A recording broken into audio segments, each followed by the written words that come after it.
we've had a slightly delayed beginning and hopefully we'll warm things up.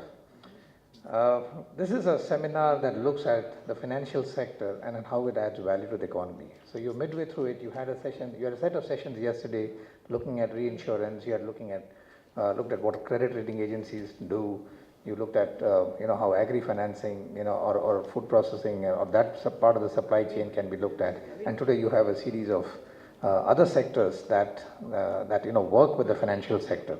So greed is something that people want more and more of. They want more returns, and fear is something that they're afraid of loss. So as these psychological feelings or behaviors chase each other, financial markets react very quickly, in a very unstable manner. So this is something that adds to inefficiencies of the market because it's not predictable anymore. And a fifth dimension, which is very important here, even in the context, we have a ministry here, who talks about in terms of Panchayati Raj, IT, and development, that of inclusiveness. Should financial markets be inclusive? I don't think there's a debate on that. But the question is, when you have inclusion as a dimension of financial markets or of the economy as a whole, you are then bringing in unequal players. You are looking at development as a facet. You're looking at, how can one set of stakeholders be actually nurtured, maybe at a cost. So who pays the tag? We have a session on priority sector lending, where, the heart of that is actually to see how do you improve inclusivity. And so we'll probably get into that a little bit more in detail. But be it insurance, be it stock exchanges, be it debt markets, be it loan markets, be it any dimension of financial sector, you have inclusion as a huge parameter that needs to be understood, that needs to be priced, that needs to be regulated in a manner that makes it sustainable. A sixth dimension, if you want to have an efficient financial market, what is the role of innovation? Innovation is a way of life. If you don't do anything, if you want stable markets, you can't have innovation. So innovation and stability, they actually contradict each other. You definitely want innovation, because without innovation, even in the financial space, you will not be able to achieve many things.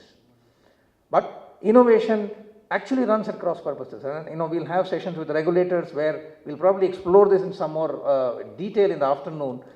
As you have innovation, generally in financial markets, innovation tends to run ahead of regulation. Therefore, the line between what is illegal, the line between what is legitimate and making innovation to create value, they tend to contradict. So therefore, innovation is a dimension that pushes forward to make markets efficient, but at the same time, has side effects that makes markets unstable. And finally, I would also say, what is the role of regulation? Regulation is clearly evolving, in financial markets worldwide, not just in India.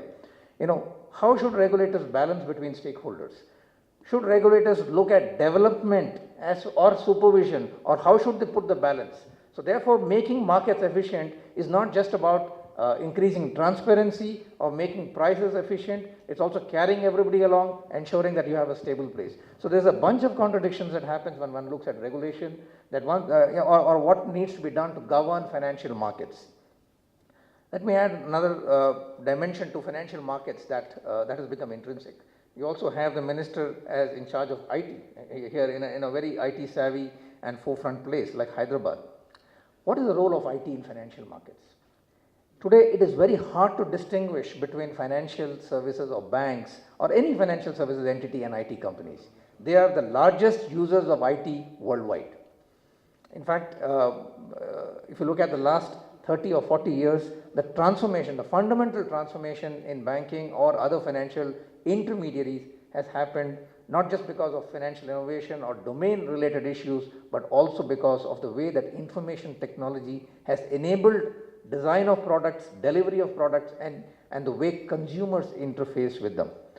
So in many ways, if you look at it, how have, for example, ATMs moved brick and mortar companies, to literally, street corners? How has internet banking literally made banking a bedroom product? And how will mobile banking going forward literally put the power to buy, procure, or take decisions in the hands of palm tops? So finance and IT have a very, very close, shall I say, relationship.